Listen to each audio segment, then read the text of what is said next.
Well, Facebook friends, we are here, and in fact, we're pretty much wrapping up our interview time. I've got one that I'm going to do for another network. I might live stream that because it's for Scandinavian Live, which means if I don't do it on Facebook Live, you're not going to see it at all. And, well, unless you're in Scandinavia. But I am here with another person who has been a part of global media and television and broadcasting and ministry as long as I've been a part of CMA or any other part of it. And that's Benjamin Dane. That's his IMDb meaning or name, right? Yes, that's it. So that's the when one. you go to Hollywood, that's who you find is Benjamin Dane, award-winning executive producer, actor in many films, Christian media involvement. In fact, we met on the Christian Media Association's leadership team and have done stuff here at Global Media Summit together now 2 years in a row. Yes, we keep meeting like this. We keep meeting like this, yeah. People are going to start to talk. They are. It's a good thing my wife is watching. She's a witness, so he's pretty, but not like that. So, sorry. No, your wife is mega beautiful. Yes, she's beautiful. She just glows. When she walks in the room, I just look at her and go, "Hello, hottie." I said that to her at the grocery store around Thanksgiving because we had gone different ways, and she was coming up one aisle, and I could see her, and she could see me. I went, "Hello, hottie," and every woman in the store was like, "What?" Say what? Of course, her face just lights up, and I'm like, "Oh, yes, that's beautiful. I love that." All right, so. But we want to talk about this award that you won tonight, well, this morning. Okay, yeah. And so the award itself is a little unusual. It's not like a big trophy or anything like that. It's actually a powerful tool. Yes, it is. It is. So tell me what you're going to do with that. Well, Beyond the Farthest Star is our film that we've been working on like forever, but it's about to come out internationally and DVD, streaming everywhere. And so Uplift actually gave us the award based on our trailers and our promotions. So I had to go up on stage and do our little 2-minute pitch of the film and kind of tell the story, and that's just a really log line of what the story is all about. So it really is an amazing film. It's very strong, story-wise, acting-wise. It's just one of those things that everything kind of came together, but it's the kind of film you really want to see. But it's great when people recognize it, like Bob Higley with Uplift. We were awarded several spots of promotion, commercial spots on the network to promote our film when it releases. The challenge with movies is getting the word out about them in a place that it's going to matter, in the market where the demographic cares. That's usually an expensive venture. It's very difficult because after you spend all the money to produce the film, then you got to spend all the money to market the film, and a lot of people don't think about the marketing aspects until later, and sometimes it's too late, and the movie may sit on a shelf because they don't have the marketing funds to get it out there. And then whatever timeliness you had in the actual message, how it was relevant to the day's themes and the things that were on the top page of the newspaper this last week, if that's 18 months or 2 years or longer before you can publicize it, you kind of lose. Yeah, you do. There's that window, and so you want to take advantage of that as much as possible. But everything today moves so fast, you know, and distribution is changing very quickly. So we're all over the globe right now.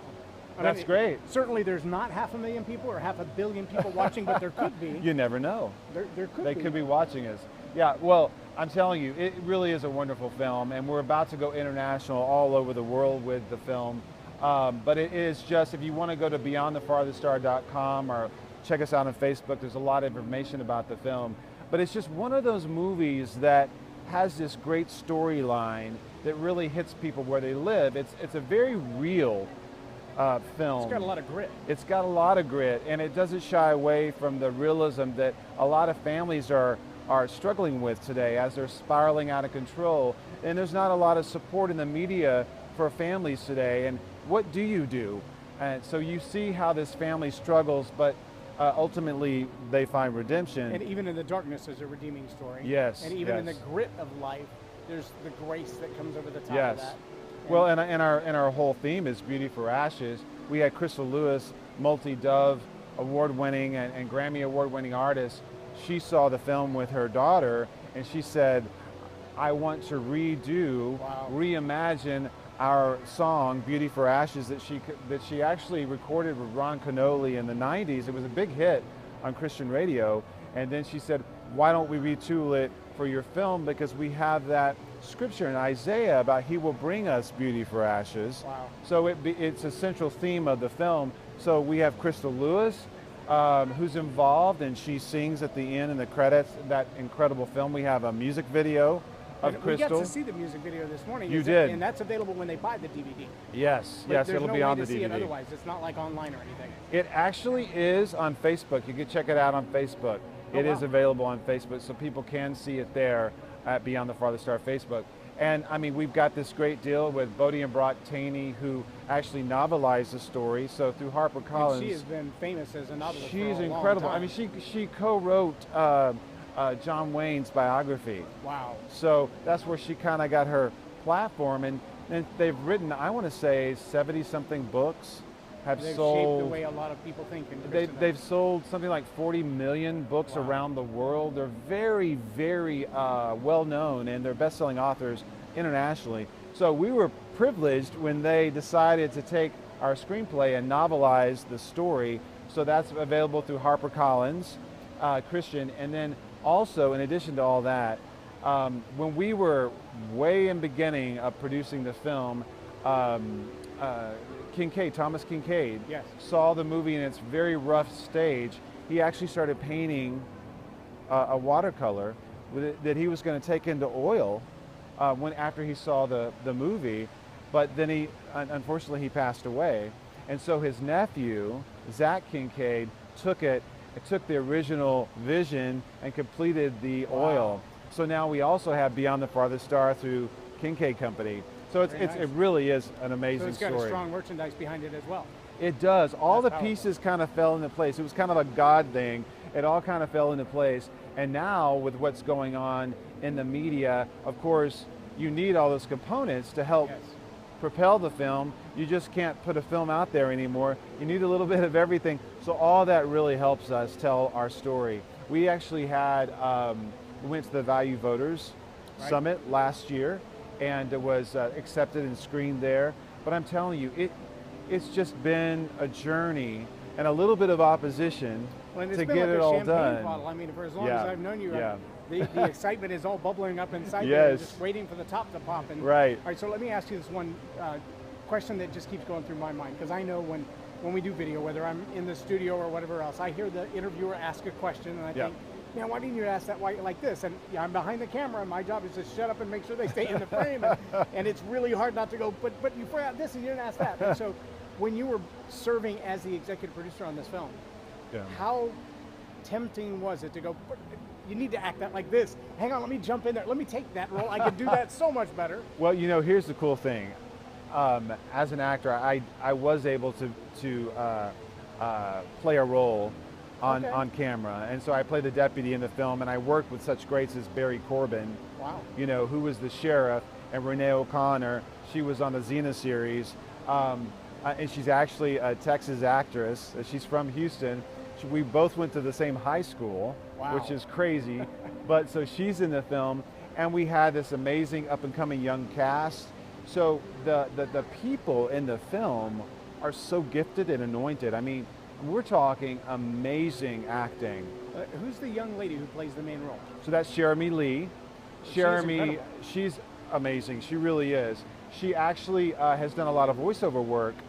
So she's been in a lot of, our millennials will know her from, gosh, it totally blows my mind. I'm forgetting all the shows, but she's done a lot of anime voiceovers. Oh, wow. So she's played Art Sword Online, I believe, is one of them, and she's done a ton. I want to say over 100 different characters through animation. So she's well known in that market, but people don't realize what a gifted and talented actress she is. She's just got those eyes that just penetrate your soul. And, yeah, in that one confrontation with her dad in the garage, you see that look of defiance, and I'm like, that's every teenager I've ever raised. I've seen that face. I know that face. She's so powerful, and we've got, I mean, the whole cast is just phenomenal. They really are. And they work together like a team, so I didn't have to say anything. We had Todd Terry, who plays the lead, Adam Wells, in the film, Jeremy's dad in the film. And, he was notified. We had a major actor drop out, so we had to quickly replace with Todd. And I think it was a God thing, because Todd is so impressive in the role. And so he jumped in, and literally the most pivotal, emotionally challenging moment in the film, his character had to do, he had to do within 3 days on set. Wow.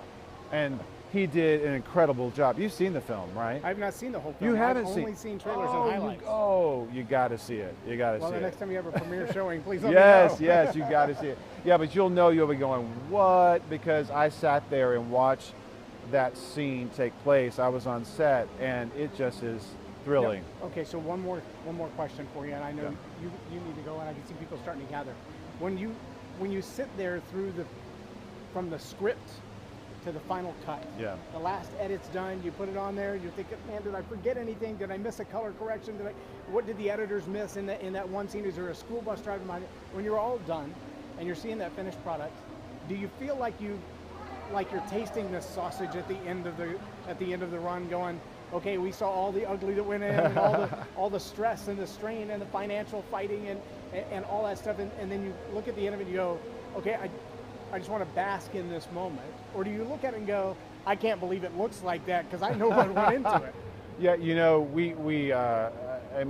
I said something today, but it took us 7 years to pull it all together, to get it together. I mean, we went after the financing. I mean, I saw every part of every nook and cranny, every detail kind of pull together to make the film. So I'm amazed at how good it is, but not really, because I know God had a hand in it, and He was able to breathe into this project. And I will tell you, I'm proud. I am so proud of this project, because as an actor, I'm handed a script, and it's my job. They pay me to perform that role And make it look good. and make it look good. And they're like, you stand here, you say that line, you walk over here, you say that line. And I do it. That's my job. But in this film, and I don't have any power. Right. I'm just the actor follow orders. on the screen. But I will tell you, this film, I had a hand in making the film. And so to me, I am most proud of it, because it is a product and a story that people can watch, and it can change lives. It literally changes lives. And I've seen the tears, I've seen the people come out of it totally transformed, and I had a hand in that. So I would say my feeling is that I'm beaming. I'm so excited and humbled to be a part of a project like this. It may be impossible to answer this question realistically, because it's not hypothetical, but it's close. Yeah. If you watched that movie with an absolute stranger and heard them say, well, I liked everything but this, would your reaction be, I'm proud of it because it's a great movie and I love all the things about it? Or would it be more like a parent kind of ownership? You're not allowed to say that. I don't care if it is true. You don't know. No, what happens? Explain why it's like that. What happens is that I've seen the film, as you can imagine, many, many, many, many times, because I've been at every screening. And I get emotional every single time. Wow. At the end of the film. It is powerful. I mean, the Holy Spirit just comes into the theater. It's amazing. And so when people ask me, I mean, most of everyone that I've seen it with, strangers, they say, I've never seen a film quite like this. It is amazing. And they say that with emotion. We had a pastor that I talked to. He called me on the phone. He goes, I didn't call you for 3 days because I couldn't talk after seeing the film.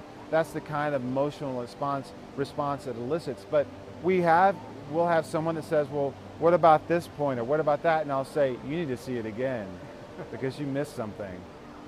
And then so they'll see it again. We had one friend of ours where we've known him through he would come to every screening, and we got to know him. And he says, every time I come, I see something different in the film I didn't realize was there.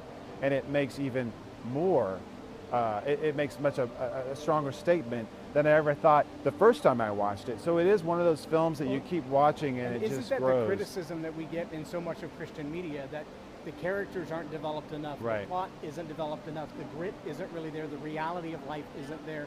Yes. And so as you move through that, just the notion that someone, whether you're talking about a screening or buying a ticket, right. would go more than once. Yes.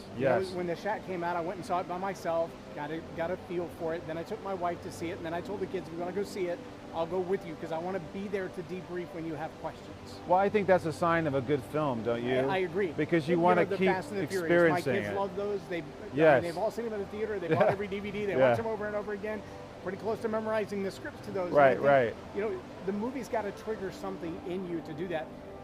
I can't think, other than The Passion of the Christ, and the last Christian film, that I could have said that about. That right, I agree. People have come back to see it multiple times, or even cared enough to look and go, what did I miss? Or what could I add? Or what could I understand better? Let me tell you, Andrew Labrisi is so gifted as a writer and director, and he put this film together. It was his concept, he wrote it, and we hear over and over and over again from professionals in the industry, as well as people who see the film, that film is so well crafted, and that's one of the reasons why it took so long for it to be put together. It is a labor of love, but you relate to every character, every line in the film, and if you really pay attention, there's all these Easter eggs and nuggets in there that you didn't realize were there. That takes really good writing. Yes. So yes, I would say people will be impressed by it, surprised, and it's a different movie the second time, the third time, the fourth time. A good stew.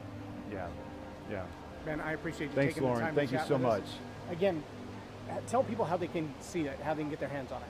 So it'll be releasing later this year. You can go to beyondthefartheststar.com, but make sure you like us on Facebook, because the latest and greatest news about the film, where it's going to be released, when it will be released, will be on Facebook. And it's just, you know, the normal way to find us. Just go to facebook.com, and I believe it's /Beyond the Farthest Star, Beyond the Movie, one of the two, but you can find us on Facebook. And we'll tag it in the comments below. I appreciate you watching tonight. I hope you've enjoyed all the interviews. This makes, I think we've wrapped up 15 now here at the Global Media Summit. And if we can find Edward, John, and Karen, we may do one for Scandinavia Live as well. And then we'll be all done in time to enjoy the banquet. But thanks for watching. I am J Loren Norris, and you've been watching Tell It Like It Is TV. Have a great night.